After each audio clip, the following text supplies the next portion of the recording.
पति पत्नी दोनों डॉक्टर थे। पत्नी ने तलाक का मुकदमा दायर कर दिया था। फैमिली कोर्ट में फैसले से एक दिन पूर्व जज ने एक और अंतिम मौका देते हुए दोनों से बारी बारी अकेले में सवाल जवाब किए। जज साहब ने डॉक्टर पति को तो इस बात के लिए तैयार कर लिया कि वो पत्नी के साथ रहने को तैयार है, किंतु डॉक्टर पत्नी को तैयार नहीं कर पाए। आखिर तलाक हो गया। एक दिन अस्पताल में जज साहब और महिला डॉक्टर मिल गए। औपचारिकतावश महिला डॉक्टर ने अपने चेंबर में उन्हें चाय पर आमंत्रित कर लिया। चाय पीते हुए वो बोले, डॉक्टर साहिबा, अब यहां मैं ना जज हूं और ना ही आप अदालत में हो।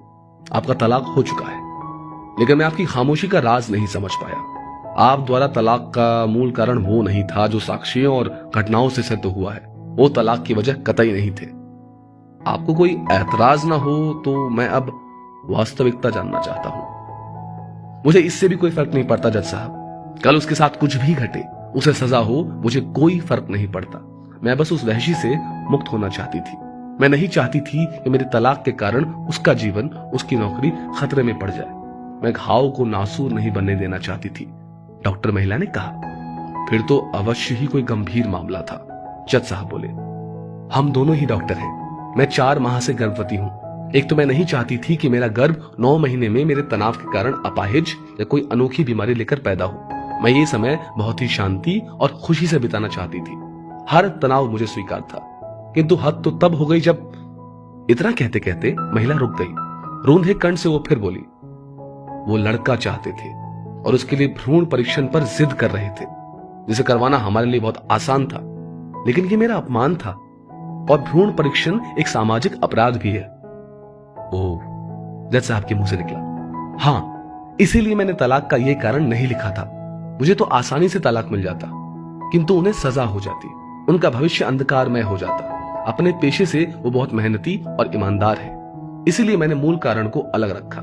सजा उन्हें दिलवानी थी, उनके पेशे को नहीं। इसके अलावा भी डॉक्टर होने के साथ साथ पारिवारिक सामंजस्यता के अभाव से भी मैं उनसे ही नहीं, परिवार से भी बहुत प्रताड़ित हो रही थी। इसीलिए इस कारण को अलग रखते हुए मैंने तलाक का अन्य कारण लिखा था। यह हथियार तो मेरे पास ब्रह्मास्त्र की तरह कभी भी इस्तेमाल करने के लिए सुरक्षित था। महिला ने कहा, इतना होने पर भी तुमने उस आदमी को बचा लिया जो भविष्य में किसी दूसरी स्त्री के लिए अभिशाप बन सकता है। जज साहब बोले, हम सामाजिक प्राणी हैं, ईश्वर पर आस्था रखते हैं, भविष्य के सुंदर स्वप्न देखते अवश्य हैं, किंतु जीते वर्तमान में है। कर्मण्येवाधिकारस्ते। गीता के इस संदर्भ को ध्यान में रखते हुए भविष्य के अच्छे बुरे कर्मों का हिसाब किताब ईश्वर पर छोड़ देते हैं। मुझे तो बस गर्भ में पल रही अपनी संतान के भविष्य के ताने बाने बुनने हैं, किंतु वर्तमान तनाव रहित और खुशनुमा जीना है। उसने आगे कहा, ऐसी ही अन्य कुरीतियों के विरुद्ध नारी को ही पहल करनी होगी।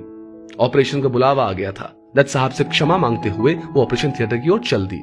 जिस समय जज साहब चेंबर से बाहर निकल रहे थे, वो उस महिला की महानता के बारे में सोच रहे थे। बेटा हो या बेटी, हम कौन होते हैं चुनने वाले? जीवन देना उस ऊपर वाले का हक है। हम कौन होते हैं छीनने वाले? दोस्तों, इस स्टोरी को लेकर आपकी क्या राय है, नीचे कमेंट करके जरूर बताइएगा। और ऐसी ही और भी बेहतरीन वीडियोस के लिए हमारा पेज जरूर फॉलो करें। धन्यवाद।